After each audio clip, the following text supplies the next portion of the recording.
Hi guys, welcome back to our channel Trading for Beginners. Today in this video I'm going to show you how to remove indicators on Etoro.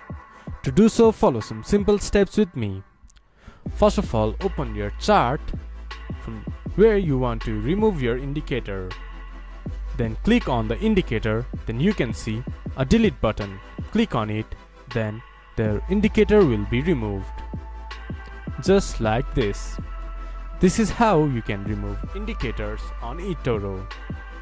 This much for today's video. If you guys find our video helpful, please leave a like and comment. And do not forget to subscribe our channel and hit the bell icon. I'll see you guys again in our next video. Thank you for watching.